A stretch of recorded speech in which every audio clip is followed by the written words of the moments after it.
pessoal, bom dia. Meu nome é Diogo Domingues, eu sou o gerente de segurança e saúde ocupacional aqui da Intertox. Hoje no nosso webinar nós vamos falar um pouquinho sobre o e-social e a interface com a gestão do risco químico. Bom, para iniciarmos nosso webinar, eu convido a vocês a seguinte pergunta: qual o impacto do e-social no business da nossa empresa? Apesar do programa ser bastante antigo, muitas pessoas ainda não tiveram contato com ele. E alguns setores específicos também não. Então, a gente vai tratar aqui hoje aspectos básicos do e-social para que todos estejam no mesmo circuito no entendimento no que diz respeito ao programa, ok? Então vamos lá. No nosso cronograma nós temos uma breve introdução do programa, o que é o e-social, as interfaces dele frente aos órgãos reguladores. Nós vamos entender quais são esses órgãos e qual é a interface do programa com eles. A regulamentação, quem trouxe o e-social, colocou o e-social em vigor. O histórico do programa, nós tivemos inúmeras mudanças nos manuais e nós vamos falar um pouquinho sobre elas. O modo operacional com o qual o programa funciona, os eventos relacionados à saúde e segurança do trabalho, a implantação do programa no Brasil, as multas e penalizações que são cabíveis em decorrência do descumprimento de algum item normativo e a gestão do risco químico, o que é a gestão do risco químico e qual a interface dele com o e-social, tá? Então vamos lá. Para a gente começar, o que é o e-social? Nem todos os participantes aqui presentes tiveram contato ainda. Acredito que boa parte de vocês já tenham ouvido falar ou inclusive estejam trabalhando com um programa dentro das suas empresas. Mas alguns dos nossos colegas que estão participando aqui hoje não tiveram esse mesmo contato, tá? Então vamos lá. O e-social é um projeto do governo federal que faz parte do Sistema de Escrituração Pública Digital, o SPED. Ele foi criado para unificar a prestação das obrigações fiscais, previdenciárias e trabalhistas em todo o país. Sua finalidade é padronizar a transmissão, a validação, o armazenamento e a distribuição das informações. Um item importante que vale a pena destacar em relação ao e-social é que no início do projeto, no ano de 2010, ele não tinha esse nome e-social. Boa parte das empresas começaram a trabalhar a apresentação fiscal das informações que são reportadas para o governo. Em decorrência disso, o programa foi evoluindo e com toda essa evolução, acabaram entrando as informações previdenciárias e trabalhistas. Então, no início, no ano de 2010, o e-social não tinha esse mesmo nome. As informações fiscais começaram a ser reportadas através do SPED, deram origem às informações previdenciárias e trabalhistas. Tá ok? O programa foi instituído no ano de 2014, com o intuito de consolidar os bancos de dados em um repositório nacional. Então, o que ocorre? No passado, nós tínhamos muitas informações difusas. Boa parte delas eram reportadas por um único elemento da empresa ou por um único setor. Hoje, essas informações elas estarão numa plataforma unificada, será disponibilizada para o governo federal, através do reporte que será feito mensalmente. Então vamos lá, para nós entendermos um pouquinho melhor quais são as interfaces do programa, nós temos aqui um demonstrativo de qual a amplitude dele. O e-social é uma plataforma unificada. Então, ele vai unificar as informações da Caixa Econômica Federal, do Instituto Nacional do Seguro Social, INSS, da Receita Federal, da Previdência Social e do Ministério do Trabalho e Emprego. A Previdência Social e o INSS são os responsáveis por todas as questões relacionadas ao seguro social dos trabalhadores. A Receita Federal é o órgão quem recebe as notificações de notas fiscais, compra e venda de produtos. A Caixa Econômica é a responsável pelo pagamento das importâncias para os trabalhadores. E o Ministério do Trabalho é o órgão competente para legislar sobre segurança e saúde ocupacional. No passado, boa parte das informações eram armazenadas dentro da própria empresa. Hoje, elas serão reportadas para o governo federal e essa plataforma única, o e-social, vai integrar todos esses órgãos. De que forma? Mantendo um diretório nacional com as informações reportadas. Então, se eu comprar alguma substância química, por exemplo, o primeiro órgão a receber a notificação será a Receita Federal. Através disso, o Ministério do Trabalho e Emprego, por decorrência das suas normas regulamentadoras, receberão informações valiosas para identificar se as substâncias possuem características que as enquadrem nos anexos da NR15, insalubridade, ou da NR16, periculosidade. Em se tratando da regulamentação que trouxe em vigor o programa, ele foi instituído pelo Decreto 8.373, de 11 de dezembro de 2014. Então, o que a gente pode observar aqui nesse ponto é que existe um range muito grande, desde o início da escrituração fiscal até a chegada das informações previdenciárias e trabalhistas. O programa foi se desenvolvendo, foi tomando corpo e as informações começaram a ser reportadas de uma maneira diferenciada. O objetivo da regulamentação do e-social é armazenar as informações em um ambiente nacional virtual para utilizá-las na apuração de tributos e contribuição do Fundo de Garantia por Tempo de Serviço. Então, o governo ele se estruturou para conseguir realizar um cálculo mais apropriado da apuração desses tributos, principalmente do Fundo de Garantia. Tá, ok? Aqui ao lado nós temos algumas siglas importantes. Os colegas que são da área de EHS, SST, Saúde e Segurança Ocupacional, talvez já tenham um contato maior. Os demais participantes, apenas para que a gente possa entender, o SAT é o Seguro Acidente de Trabalho. Ele é o responsável por uma contribuição que toda empresa compulsoriamente realiza mensalmente para o governo. Como é calculado o SAT? Através do FAP, Fator Acidentário de Prevenção. Ele é na verdade, ele é um multiplicador que pode diminuir ou aumentar a tributação da empresa, de acordo com a ocorrência de acidentes dentro de um período determinado. Um exemplo disso, se uma empresa investe em segurança e saúde ocupacional, consolida seus programas, contrata empresas especializadas para realizar treinamentos, laudos e etc., e a equipe interna também se mobiliza em prol da segurança e consegue diminuir o número de acidentes do trabalho e a taxa de absenteísmo, que se refere ao afastamento de trabalhadores, ela consegue diminuir esse fator de multiplicação. Num caso contrário, a situação é a mesma.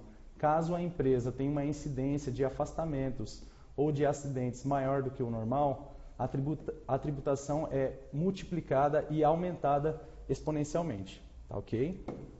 Muito bem. Temos aqui também uma sigla, o NETEP. É o Nexo Técnico Epidemiológico. Através do NETEP, o governo consegue estabelecer quais são os segmentos, né, as áreas de atuação do mercado que possuem uma taxa de afastamento pouco maior do que as demais. Então, por exemplo, uma indústria que manuseia, opera com produtos químicos, por exemplo, galvanoplastia, indústrias de injeção plástica, indústrias agrícolas e etc., elas têm um NETEP diferenciado de uma área de escritório, por exemplo, por conta dos riscos ocupacionais dentro dessas áreas. Tá, ok? A quem se aplica essa regulamentação? Isso aqui é um ponto importante para que a gente possa discutir mais amplamente o e-social, porque muitas vezes nós pensamos que o e-social ele trata apenas de aspectos relacionados a indústrias, grandes empresas, mas na verdade todo empregador, inclusive órgão público ou pessoa física equiparada à empresa. Então, se você na sua casa tem algum profissional, uma cuidadora, uma pessoa que realiza limpeza e você tem um vínculo empregatício com essa pessoa, o e-social se aplica a você também. Perdão. Um breve histórico aqui das versões do e-social, tá? Então nós tivemos inúmeras mudanças desde o início da implantação do programa. Inclusive uma delas, a última, foi no último dia 14/9, sexta-feira.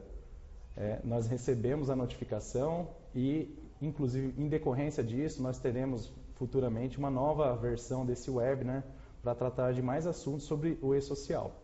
Após inúmeras prorrogações, os manuais do e-social passaram por ao menos 8 diferentes versões, tendo como a versão atual a 2.4.2. Então, conforme eu informei a vocês aqui, quando nós montamos esse webinar na semana passada, a última versão era de julho de 2018. Mas na sexta-feira nós tivemos uma nova mudança e algumas outras mudanças serão provisionadas para um futuro próximo. Tá ok? Essa versão será utilizada para o carregamento do repositório na rede. Vamos falar um pouquinho agora sobre o modo operacional do programa. Os chamados eventos contêm as informações que deverão ser reportadas ao governo. Então, todas as informações que são reportadas ao governo são denominadas de eventos. Algumas dessas informações já eram reportadas no passado, como por exemplo a CAT, que é a Comunicação de Acidente de Trabalho. Inclusive, essas informações deram origem a algumas normas regulamentadoras. Como um exemplo que a gente tem aqui, a norma regulamentadora NR35, que trata sobre o trabalho em altura. Ela entrou em vigor no ano de 2012, ela já teve algumas novas versões, revisões, mas por conta do reporte dos acidentes recorrentes com trabalho em altura, o governo se mobilizou através da comunicação entre o INSS e o Ministério do Trabalho e Emprego e desenvolveram uma norma específica para trabalhos em altura, que no passado era citado em outras duas normas. A gente tem aqui também um exemplo clássico, que é a NR36, que trata sobre atividades de frigorífico, abate de animais, etc. Essa norma entrou em vigor no ano de 2013, mas ela tem um aspecto muito importante, que ela também trata sobre uma substância química muito perigosa, utilizada amplamente em processos de refrigeração, que é a amônia. Então, dentro dessa norma existem alguns pontos que trazem uma citação específica da amônia. O manual do e-social disponibiliza os códigos que serão lançados na rede através de tabelas. Então, nós temos aqui a tabela 23, que traz os fatores de risco, e no campo 2 trata especificamente sobre os riscos químicos, tá ok? Então, vamos lá dar uma olhadinha na tabela 23.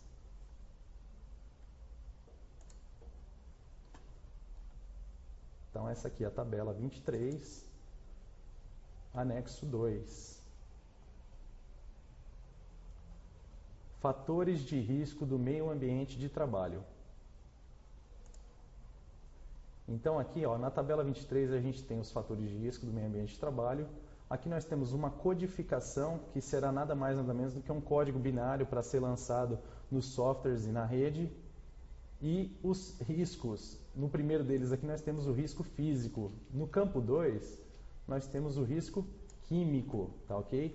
Então aqui nesse campo estão concentradas substâncias que possuem enquadramento tanto na norma regulamentadora NR15, que trata sobre insalubridade, quanto na norma regulamentadora NR16, que trata sobre periculosidade, tá ok? Além disso, vale ressaltar a Lista Nacional de Agentes Carcinogênicos para o Humano, a LINAC. Voltamos aqui para a nossa apresentação. Eventos relacionados à segurança e saúde do trabalho. Então, antes que alguns dos colegas já enviem alguma mensagem aqui nos perguntando, poxa, Diogo, olha, eu estou vendo que aí existe uma tabela que já não existe mais. Sim, realmente, nós deixamos aqui propositalmente, tá, para que a gente possa mostrar para todos vocês que o que nós estamos falando sobre as mudanças recorrentes é muito verdade, Então, em julho de 2018, nós tínhamos esse mesmo cenário apresentado para vocês aqui. Algumas mudanças já tiraram uma das tabelas, que é a tabela 1065, S1065, tabela de equipamentos de proteção, por exemplo. E algumas outras mudanças ocorreram. A tabela 23 mesmo foi uma das que sofreu alguma mudança, tá? Então vamos entender um pouquinho as tabelas aqui. A tabela 1060, ela trata sobre a tabela de ambiente de trabalho. O que são os ambientes de trabalho? São os locais onde os profissionais trabalham, efetivamente.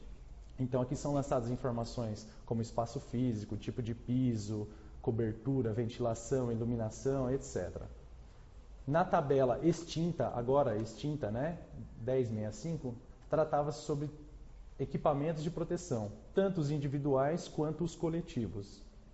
Na tabela 2210, comunicação de acidente de trabalho. Então, como foi passado no slide anterior aqui, antigamente nós éramos obrigados a realizar um download de uma plataforma do governo para reportar um acidente de trabalho. Hoje, esse mesmo acidente de trabalho será reportado dentro do e-social, o que otimiza e facilita um pouco o lançamento dessas informações.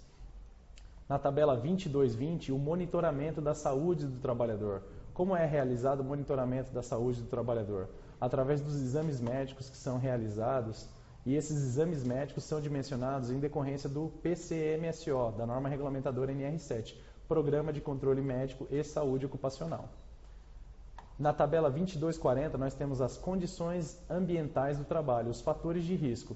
Então, essa tabela, ela traz para nós a importância da correta elaboração do PPRA, NR9, Programa de Prevenção dos Riscos Ambientais, que é o programa que antecede o PCMSO, através do levantamento de riscos realizados pelo PPRA, nós conseguimos dimensionar quais são os exames que serão aplicáveis para os determinados profissionais. Na realidade, uma equipe interna do SESMIT, que é o Serviço Especializado em Engenharia de Segurança e Medicina do Trabalho, através dos profissionais, médicos de segurança do trabalho, técnicos de segurança do trabalho, engenheiros de segurança do trabalho, realizam um trabalho em conjunto, onde um Risk Assessment, uma avaliação de risco é feita pela equipe técnica e essas informações são reportadas para a equipe de saúde ocupacional, que vai avaliar quais os exames aplicáveis para determinados trabalhadores.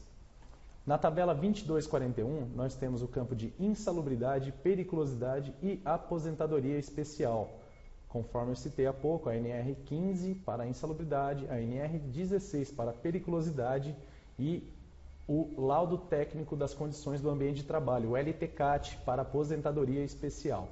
Além disso, nós temos a tabela 2245, que fala sobre treinamentos e capacitações. Caros colegas, o que vale lembrar a vocês é que o e-social é dinâmico e muda constantemente. Um exemplo disso é essa última versão que nós tivemos aqui. Tá? Então, essas informações que nós estamos passando hoje para vocês, elas estão sendo avaliadas constantemente e algumas delas sofrerão mudanças em um futuro próximo. Tá ok? Então, aqui nós tínhamos um cenário, até a semana passada, das informações ligadas ao local de trabalho e as informações ligadas ao trabalhador. Como a gente tratou há pouco, essa tabela, a 1065, ela foi banida, né? Então, algumas pequenas alterações ocorreram nesse mecanismo aqui, tá ok? Maiores dúvidas, eu peço por gentileza que anotem suas questões, para que a gente, no nosso intervalo, consiga responder a todos, tá ok? Então, seguindo aqui, nós temos um pequeno cronograma aqui de implantação do e-social. Na verdade, é uma timeline sobre as fases, né? O chamado faseamento do programa do e-social. Então, ele foi dividido em grandes empresas, demais empresas e órgãos públicos, né? Na etapa inicial, o que nós tivemos aqui foram os cadastros do empregador e tabelas.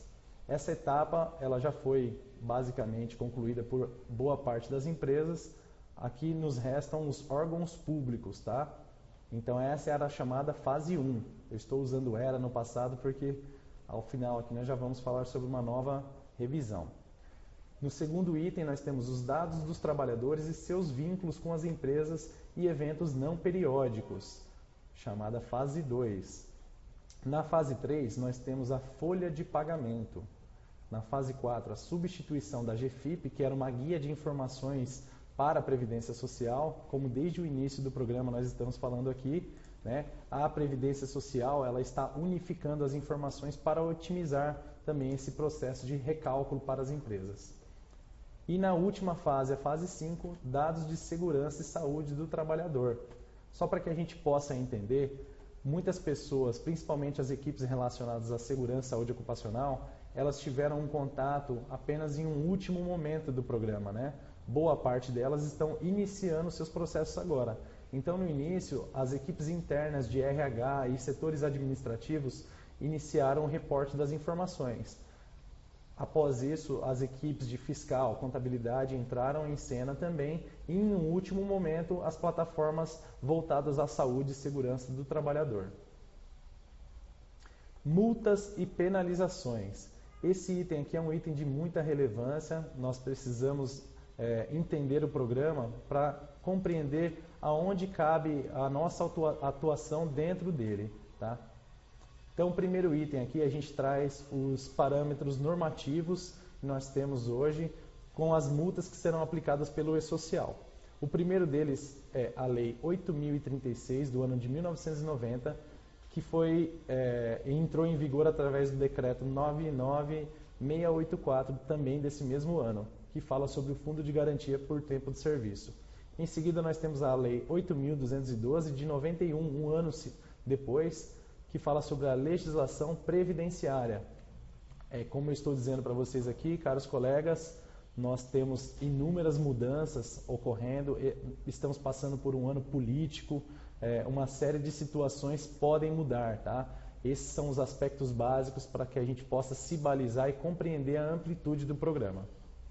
E a gente tem aqui também 2158-35 de 2001, que traz a Lei 9.779 de 99 e a Lei 12.873 do ano de 2013, que trata sobre a legislação fiscal. Então, voltamos aqui. Multa se não informar o empregado sobre os riscos do seu trabalho. Esse aqui é um exemplo de multa que será aplicada pelo programa, pelo E-Social. E agora vale a todos entender que não dependerá da atuação de um agente fiscalizador. Em um passado, os fiscais do Ministério do Trabalho, eles visitavam as empresas por inúmeros motivos, ou por alguma inspeção de rotina, ou por alguma denúncia que poderia ser apreciada pelo Ministério do Trabalho. Hoje, as multas e penalizações serão aplicadas online, tá? Através de uma plataforma online. Então, não dependerá da intervenção de um agente. O que nos faz pensar que, primeiro, nós temos que reportar todas as informações adequadamente, porque o reporte de alguma informação incorreta ou a omissão de alguma informação poderá acarretar em multa também. E segundo, nós não dependeremos da idoneidade de algum agente. Basta que a empresa se adeque aos parâmetros do E-Social e esteja dentro do que diz respeito ao programa, para que ela não seja autuada, tá? Um item importante que vale a pena ressaltar aqui é a reincidência. Então, nós precisamos tomar cuidados se alguma empresa for autuada para que ela não seja reincidente nesse mesmo ponto, tá? Vamos lá. Poderá ser aplicada à empresa multa que varia entre R$ 1.812,87 e R$ 181.284,63, de acordo com a gravidade de cada situação, caso a empresa não ofereça informações ao empregado sobre os riscos que ele corre durante o trabalho de exposição a agentes químicos, como está ressaltado aqui, físicos e biológicos, ou a associação de agentes prejudiciais à saúde e à integridade física. Como será feita essa informação para os trabalhadores? Essa informação será entregue para os trabalhadores através de treinamentos, tá? Então, o E-Social prevê uma plataforma de treinamentos conforme as normas regulamentadoras exigem. Agora a gente vai falar um pouquinho sobre a gestão do risco químico. O que é a gestão do risco químico? A Intertox é uma empresa especializada em segurança química e toxicologia. Em decorrência disso, o corpo multidisciplinar da empresa trabalha os vários aspectos relacionados à segurança química. Então, a toxicidade das substâncias, a documentação técnica que tem que ser elaborada, as avaliações de riscos pertinentes para cada atividade do mercado de trabalho.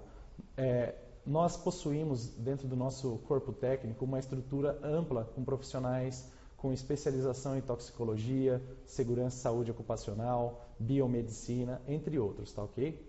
Então, a Intertox, ela disponibiliza um projeto chamado de Gestão do Risco Químico, GRQ, que consiste em um diagnóstico das condições de segurança dos produtos químicos e das operações realizadas dentro da empresa. Na verdade, ele compreende um ciclo de vida do produto químico completo dentro da sua empresa, desde a chegada do material, através das equipes de logística que vão transportar essas matérias-primas, substâncias e produtos acabados. É feita uma avaliação sobre a qualificação dos motoristas e fornecedores, os checklists de envio das remessas, as notas fiscais, a sinalização dos caminhões. Em um segundo momento, nós avaliamos todo o processo de armazenamento, estocagem, manuseio, fracionamento das substâncias, incompatibilidade química, se elas estão dentro de um parâmetro técnico apropriado ou não. É feita uma classificação de perigos conforme o item normativo ao qual se refere, uma sinalização de acordo com a NBR 14725, que traz o GHS, que é o Sistema Globalmente Harmonizado, e a resolução da Agência Nacional de Transportes Terrestres, a 5232, que trata sobre transportes no modal terrestre. O mapeamento das fontes de riscos do processo. Então, é feita uma avaliação se dentro de alguma etapa do processo ocorre um risco adicional, como, por exemplo, a formação de uma atmosfera explosiva pelo vazamento de uma substância ou pelo simples fato de um processo gerar uma quantidade específica de particulados, névoas, etc. A diminuição da quantidade de passivos da empresa, muito por conta de restrição de áreas específicas, determinação de onde os profissionais podem ou não, devem ou não trabalhar. Aumenta a eficiência dos processos relacionados à saúde e segurança do trabalhador, que, como todos puderam ver aqui no E-Social, é um grande foco, né? A saúde e segurança do trabalhador está em foco, é a ênfase do programa. E nós temos aqui, por último, os produtos controlados que são avaliados de acordo com o que a empresa solicita, podem ser do Exército Brasileiro, da Polícia Federal e da Polícia Civil. É feita toda uma análise regulatória sobre esses produtos e uma avaliação específica sobre os mecanismos de armazenamento de cada um. Os resíduos e estações de tratamento, tanto de água quanto de esgoto, é feita toda uma avaliação relacionada ao meio ambiente, os CADRs, as licenças de operação e funcionamento. Em relação às licenças, nós verificamos também o auto de vistoria do Corpo de Bombeiros, se ocorre o atendimento às instruções técnicas do Corpo de Bombeiros, a IT 16, a IT 17, toda a conformidade legal relacionada a normas regulamentadoras e as NBRs cabíveis para sinalização e GHS, etc. Os treinamentos dos profissionais, de A a Z, todas as plataformas são avaliadas e uma análise crítica sobre os laudos e programas de saúde e segurança ocupacional. Então, nós temos aqui um ciclo que demonstra a amplitude dos trabalhos realizados pela Intertox. Então, evidentemente, nós temos inúmeros clientes de todos os segmentos da empresa e a gente tem uma série de variações entre elas, mas os itens são avaliados: armazenagem, assuntos regulatórios, venda, expedição, exportação. A Intertox, ela tem unidades no Chile e na Argentina e ela está expandindo um programa de GHS para o México. No próximo mês nós teremos profissionais realizando trabalhos na unidade no México. Transporte de produtos químicos, a gestão correta dos resíduos, sustentabilidade e social, aquisição de insumos e matérias-primas para importação ou exportação, toda a regulamentação que interfere aqui, análises para laboratórios, diversos tipos de laboratório, tá? Físico-químico, microbiológico, pesquisa e desenvolvimento, qualidade, garantia da qualidade e produção. Tá ok? Bom, pessoal, eu agradeço a participação de todos vocês. Eu sei que existem inúmeras questões a serem feitas relacionadas ao E-Social, muitas delas provavelmente sejam em comum, então eu me coloco à disposição aqui agora para receber algumas questões para que a gente possa discorrer sobre o assunto, tá? Eu sou gerente de segurança e saúde ocupacional aqui da Intertox. Quem quiser tirar maiores dúvidas, estou à disposição, sinta-se à vontade para me ligar, entrar em contato comigo. Nós estamos realizando esse trabalho da gestão do risco químico em inúmeras empresas. A demanda está cada vez mais crescente e o E-Social, ele trará para nós algumas demandas que certamente não são do cunho do nosso conhecimento. Como a Intertox é uma empresa multidisciplinar, ela recebe todas as demandas relacionadas aos assuntos diversos e aqui dentro os profissionais vão se dividir para auxiliar a empresa, tá ok? Bom, pessoal, agradeço muito a participação de todos vocês. É um prazer para nós da Intertox trazer informação com qualidade para vocês. As informações, como eu disse há pouco, elas são revisadas constantemente. Em um futuro próximo aí nós traremos mais informações, tá ok? Muito obrigado a todos, tenham uma boa semana. Um abraço. Tchau, tchau.